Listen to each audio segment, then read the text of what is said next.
All right, so we're going to continue our discussion on programming for a group at a micro gym, at an affiliate, maybe even an online group, something like that. And today we want to get a little bit more zoomed in from what we've been talking about. We've been discussing some bigger picture ideas about balancing what people want versus what people need, understanding the types of things that people might get upset about or misconceptions that a serious dedicated coach might have about the way that people attending group training may approach the training, which can cause some trouble and some consternation for detail-oriented coaches when 75% of people are unable to do percentage-based cycles because they have no idea what their max is. What we're gonna focus on today is actually designing a template for a week of training, because that's something that I feel like a lot of people can get sort of lost in, where they're like, there's so much stuff that I want to do. I want to add all this stuff in.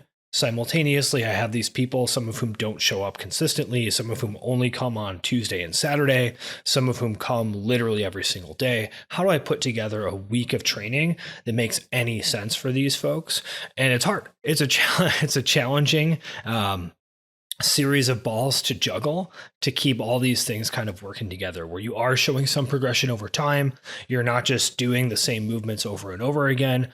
You're keeping people happy and engaged, where they can get impatient and bored if they feel like they're doing the same thing every single day, whether or not they actually are. They don't like doing too much accessory work.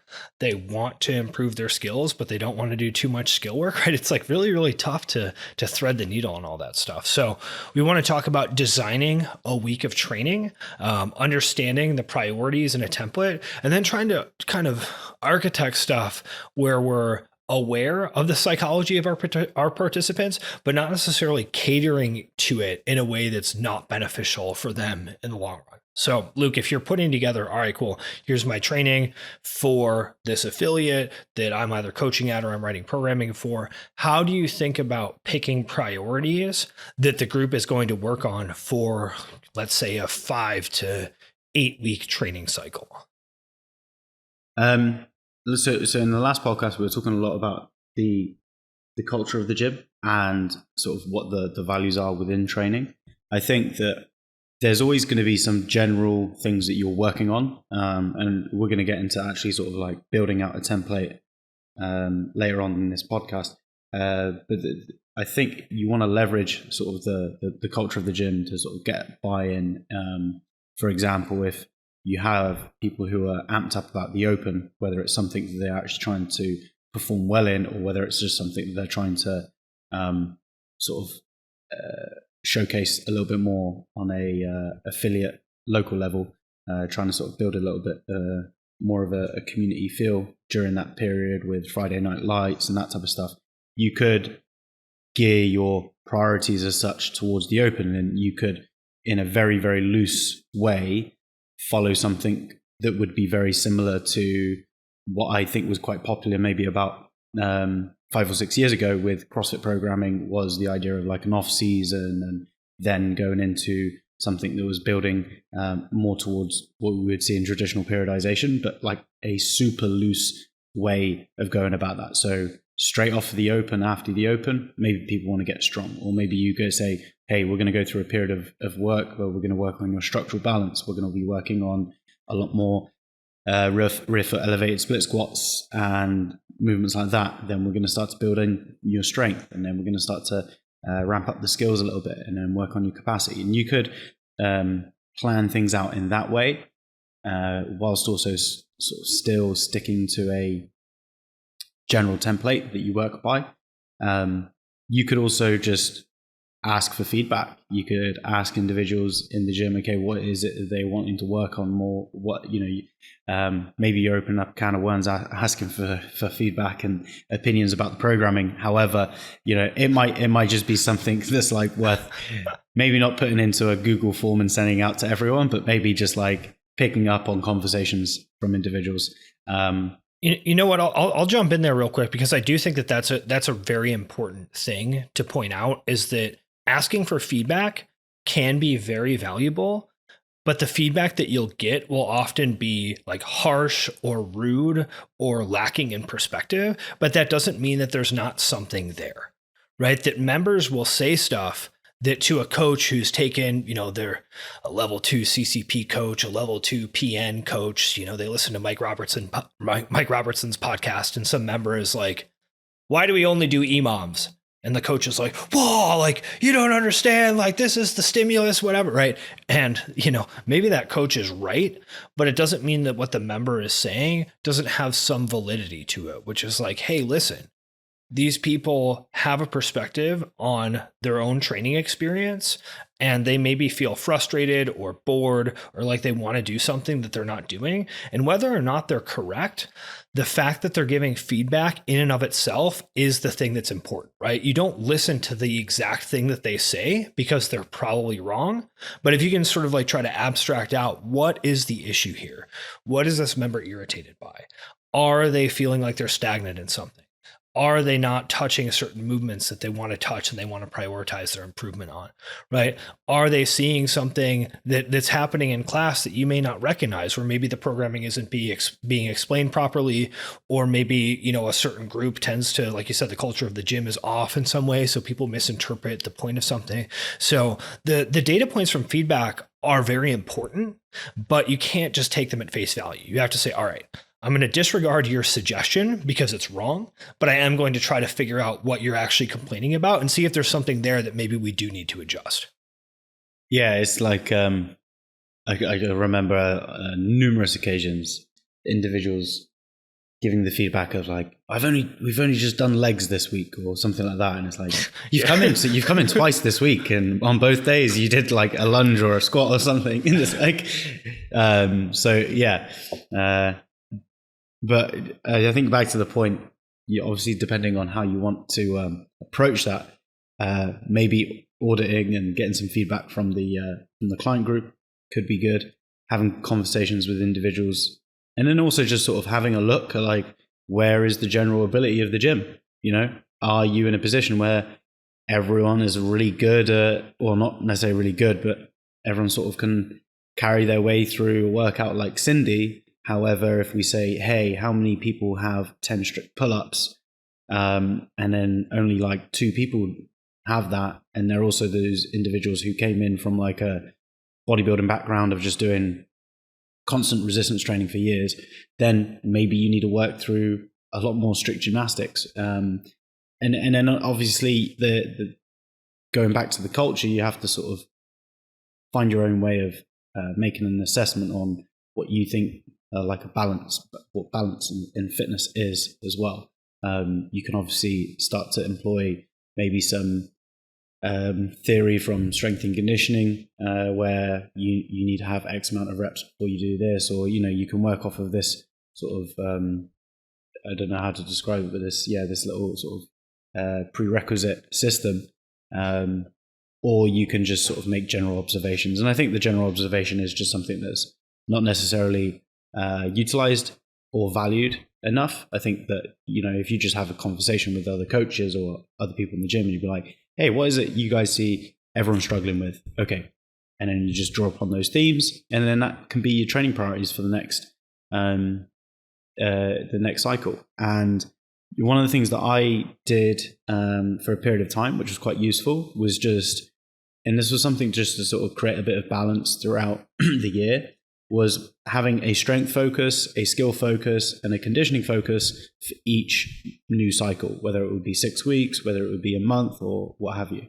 And then that way that we were able to build a little bit more context, similar to how I described in the previous podcast about the context of like, okay, you're having a practice day, a competition day, and then maybe a mental toughness day or something along those lines. I like the practice day and the competition day quite a lot because it gives people something to really inform how they're going about the session and gives them intention on their training.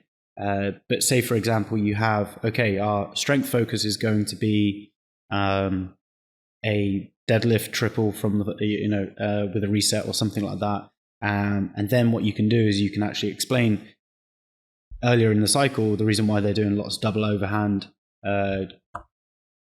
deadlifts to work on their grip strength and to try to build a lot more strength through their upper body in the movement, and try to also limit how much weight that they lift early on. And then you can also make a lot have a lot easier conversations with individuals about the reasoning of why you're doing stuff and how you're doing it. Yeah, I think that the idea of progression is really important to people, that they want to understand what they're working on and what they're doing to actually progress toward that specific goal. And to your point, having just some basic outline of like, listen, here's what we're going to work on from a strength perspective. Here's what we're going to work on from a skill perspective. And then here's how we're going to be kind of structuring our conditioning pieces. And you're going to see progression on that over these next 6 weeks. That even just that basic outline, even if people don't understand what it means, they're just like, oh yeah, sounds good. Right. That's fine, because they feel like there's a plan and that they're participating in that plan and that there is some sort of rhyme or reason and structure behind what they're doing, which they find valuable. To your point about sort of putting stuff in buckets, I think that's also extremely valuable for putting together these group-based templates, right? Because again, there's so much stuff that you could be working on, and especially with a group of people who are potentially inconsistent and don't have super clear training goals, right? That's another thing that I think we've mentioned a few times in this series. It's not like this person is training to try to qualify for blank event, or this person is, an ultra runner who needs structural balance and like an extreme amount of aerobic capacity. They don't have a very specific, tangible thing that they're looking for other than, I want to have fun in the gym. I want to throw down with my friends. I want my body composition to change and be better. And I want to be able to like kind of do CrossFit stuff that looks cool. It's not like a very like, oh yeah, this is exactly what we need to do to get you to this point, so that really changes the dynamics of writing a program, because you're really kind of saying, all right, like, let's put something together that's fun for you and gives you some sort of progress, but we can't be super prescriptive in particular about exactly what that progress looks like, because there's not like an outcome that we're exactly shooting for other than a continuation of the process. So the idea of having those buckets, I think, is very, very useful. And if you kind of couple that idea of like, all right, let's have some sort of strength focus, some sort of skill focus, some sort of conditioning focus, with a general idea of like, these are the things that we need to touch on consistently, or people start to get mad because it's out of alignment with their expectations for what their fitness program should look like, I think you can start to put together a weekly template that makes sense, right? So to your point, Luke, it's like, okay, if we completely don't do any sort of barbell-based strength work, people will be mad because that's their expectation of what they're going to be working on, right? If we don't do any sort of difficult conditioning, people are going to be mad because it's outside their expectation of what they're coming to the gym for. If we don't attempt to progress some sort of gymnastics skill or strength, people will be mad because they're like, I want to do a muscle up. Why aren't we ever working on muscle ups? So the way that I sort of think about that when putting together weekly templates for like a group-based program is come up with these 3-ish priorities, right? Maybe a sub priority, then just say, listen, you know what? We have to have one long workout that kind of feels like a difficult grind about once a week, or people feel like they're not doing enough conditioning. We need to have some sort of like clean snatch jerk or whatever, even if it's technique focused, or else people feel like they're not doing enough weightlifting. We need to have some touches on something that kind of looks like CrossFit, because people are coming to the gym to do CrossFit as a recreational sport. And if they're like, hey, we're just always doing all these stupid drills and rear foot elevated split squats, like I want to do thrusters and burpees, like they just need to touch on that with some consistency. So you kind of have 3 priorities that you're working on. One long, challenging workout that feels like a huge grind and like a massive victory when people are done. One day that has some sort of weightlifting movement, either intensity focused or technique focused, and one day that has some sort of CrossFit-y type of thing, right? That puts together about a week of training in a way that you can probably make some sense of for a group of people, right? And then that can mitigate some of the complaints that you might get, while also having enough structure that people are in fact working on stuff that potentially makes sense for them over time. Yeah, I think that the way you're going about it there is sort of interesting, because I think I am very, very detailed when I come to sort of that idea of, okay, we need to have this at some stage in the week and this at some stage in the week. And I'm not too sure where that comes from. I think part of it, to sort of give you an idea, like when I started doing affiliate programming, it was mainly, taking some strength template that I liked, creating a strength template, adding in Metcons. And I was very much, working off the basis of like this grand master plan template. And then I think I moved a little bit more towards, what you're saying, where maybe you're a little bit more relaxed with it. You're trying to focus on, making sure that you're getting a bit of this and a bit of this in there as well. Maybe you write down the specific progressions for all of the priority areas first. Maybe you do those 3 training priorities on a Monday, Wednesday, Friday 1 week, Tuesday, Thursday, Saturday another week, right? And you write down all of the progressions, and then you essentially fill in the gaps. And then I think I moved to something that was a little bit more of a merge of the two. And I remember that when I started writing affiliate programming for other gyms, sometimes it was difficult because I wanted to make that process easier for me as a coach, and I wanted to make it a little bit more aligned with the work that I do in remote coaching, to make it a little bit more progressive, a little bit more specific. But at the same time, having a little bit of that loose structure to it as well, and being a little bit more relaxed to it, was something that was quite beneficial.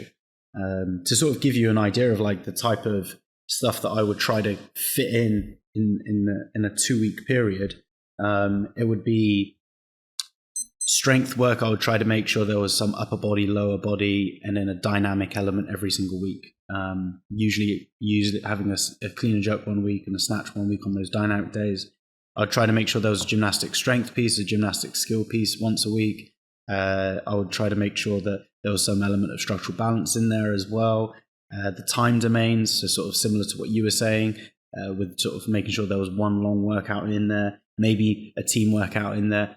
And I mean, this list is pretty long, and by the end of it, it just became a little bit more of like an admin exercise than actually writing out a program that was sort of coherent and had a good amount of variance in it, and was also not always just AMRAPs. So someone would always be, we just do AMRAPs or something like that. But yeah, bringing it back, but like I think similar to how we've mentioned before in this podcast, you sort of have to go through that period of hyperstructure almost, and then come out of it and realize, okay, that was worthwhile doing because now I understand what works and what doesn't work. But also, being able to just have the ability to change up, a program, maybe not writing it too far in advance. I think that's something that a lot of people can make mistakes with it. They try to write the program all at in one go, maybe stay 2 weeks ahead, maybe have the template written out for like a month in advance. But just having the ability to change things up. If you're noticing that, like, because as well as that, with the situation that the world's facing right now, it's like, okay, gyms are opening, gyms are closing. And this is something that's really, really quite difficult to program around. And I think a lot of people are starting to gravitate a little bit more towards that fitness for life type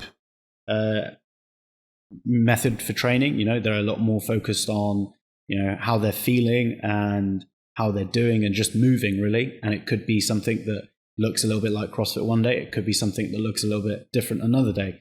But I think that there's a lot less focus over the last 18 months on actual nuts and bolts in affiliate programming. And I think a lot of people are just happy to be back in the gym and, maybe doing something with a bit of structure, but at the same time, I've got tons of clients at the moment who are asking just to be able to do team workouts or workouts with other people and have that incorporated into their program because they're wanting to have that social aspect. And I think that there's, you see some gyms, they overdo it on the team workout front, but I do think the team workouts are good to include, a couple of times every, 2 weeks or so.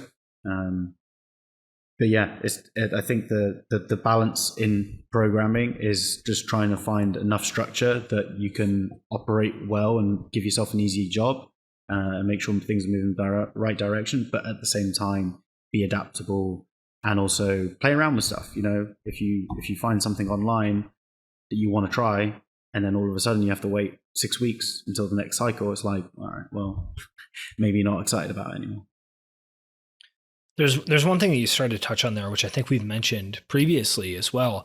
That's a very valuable tool for designing these group-based programs, which is kind of having a week A and a week B structure, right? Because especially if we're laying out these priorities, we want people touching on this stuff, And as we've mentioned, a lot of these folks come in haphazardly, right? Where you have some people who come 4 days 1 week, 0 days 2 weeks in a row, 2 days the next week. Then you also have people who are very rigid on their schedule, but aren't very frequent, where it's like, yeah, I literally come Tuesday and Thursday at 6 a.m.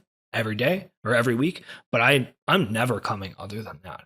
And so you have this kind of interesting dilemma of like, all right, how do we make sure that we're getting stuff to these people that's actually valuable to them, that works on our priorities, given the fact that their schedule is a little bit all over the place. And so something that works well is to have week A, like you mentioned, where you do the priorities on Monday, Wednesday, Friday, week B, where you do the priorities on Tuesday and Thursday. And then those other days you can kind of use as floater days. Maybe you do some sort of like sub priority work on that, where it's like, okay, maybe our focus is going to be weightlifting, positions. And then one of the priority days is like a heavy-ish positional, pause clean, something like that. And then one of the sub priority days is maybe like an EMOM on some more, like tall snatches or something like that. Right. And so by doing that, you can sort of move these priorities throughout the week in a way that gets folks who have different schedules actually touching on these things, but doesn't necessarily force you into the type of structure that you might write for an individualized athlete,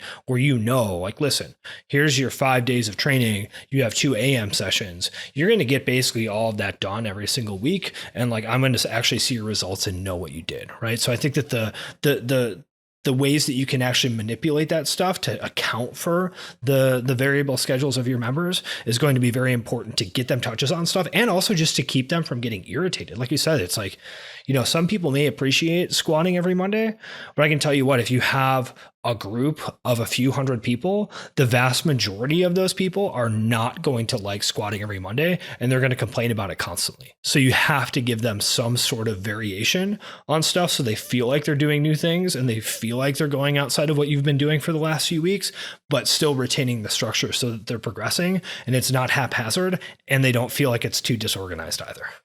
Tough balance. Yeah. I think one of the things that's useful with a 2-week split is that you can elongate things, and you can make the progression longer. You can make it. You don't necessarily have to be as aggressive with it, because I think a lot of people, they as much as people do want to get stronger, as much as people do want to have these sort of training goals, or they say these things. Sometimes people just say these things because it's the cool thing to say. It's like, if you actually look at what they do, it doesn't really line up with actually what they want. But I'm trying to think, you ever sort of come across an individual who sort of just, has got the bug of training, and then all of a sudden it's like, hey man, yeah, I back squat every Monday and that's it. And then they just start to become really dogmatic in how they look at training. It's like, that person is really annoying to coach, because when something is a little bit different, it's like, no man, I back squat on Monday, and it's like, hey, no, you don't. You do what the class does. But I think one of the things that you can do is you can get people out of that type of thinking as well, because you see programming, the better just general programming, and I think the sort of synthesis of strength and conditioning concepts into CrossFit, the better that happens, the sort of better affiliate programming that we generally see across the board. And I think that there was a time where it was like pretty much everyone was doing, well, not pretty much everyone, but a lot of people were doing some form of, linear strength program Monday, Wednesday, Friday. And it looked pretty much like starting strength CrossFit football type thing. And the Metcons were sort of with that as well. And there was a bit of gymnastics on the Tuesday and maybe a longer workout on the Thursday. And everything sort of was the same, and people would end up just getting caught up in this basically just competitive fitness training, which is just on a lighter scale. And I think that it's important that people just have a little bit more of an appreciation as well for other things. Maybe they back squat on the Monday 1 week, maybe on the following week they do single leg work. Okay, and you alternate those two.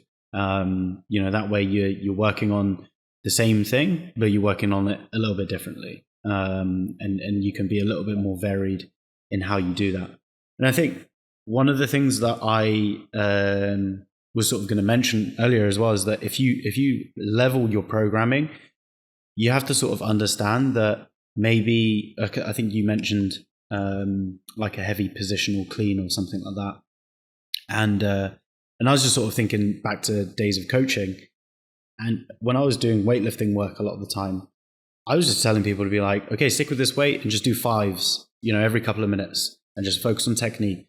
Pause in the hang position, pause in the receiving position, and just, because a lot of people, they just need that practice. And as much as you want everyone to do the 3 times 4 to 6 at 30x1, a lot of people just actually need to get more reps under their belt maybe, and a little bit more practice.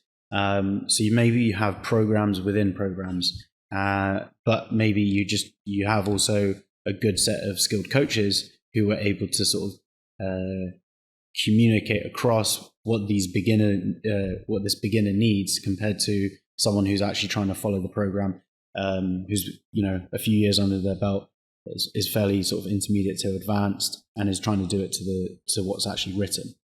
So I think that's an important idea, is that understand that maybe you write this program, but maybe you have some sort of sub context within it to make sure that people are getting what they need specifically. Yeah, that's a good point. And that's probably worth talking about in another episode on scaling modifications, programming potentially different levels, all that kind of stuff. So to wrap up on the idea of designing templates for group training, right? We want to think about picking a few priorities. Luke's idea of picking a skill, picking a strength, and picking a conditioning structure is potentially valuable there. It doesn't have to look like that though, right? Just about 3, maybe 4 priorities, maybe an additional sub priority. Like, listen, we need to really get better at certain movement quality stuff. So we're going to focus on this kind of mobility, or we're going to do a bunch of Turkish get-ups or something like that. Totally reasonable as well. Then you have the things that people expect to do every single week, depending on the culture of your gym. And so you can kind of layer in some of that stuff in addition to the overall training priorities that you have, with the assumption that people are going to show up inconsistently. They're going to miss days. Some people are only going to show up on very specific days. So you need to be a little bit more fluid with the training design than you would be while writing for an individual athlete, right? So if you can do that, you can probably put together a week of training that makes a lot of sense for the vast majority of the people who are coming in. Is it going to be perfect for any of them? Absolutely not.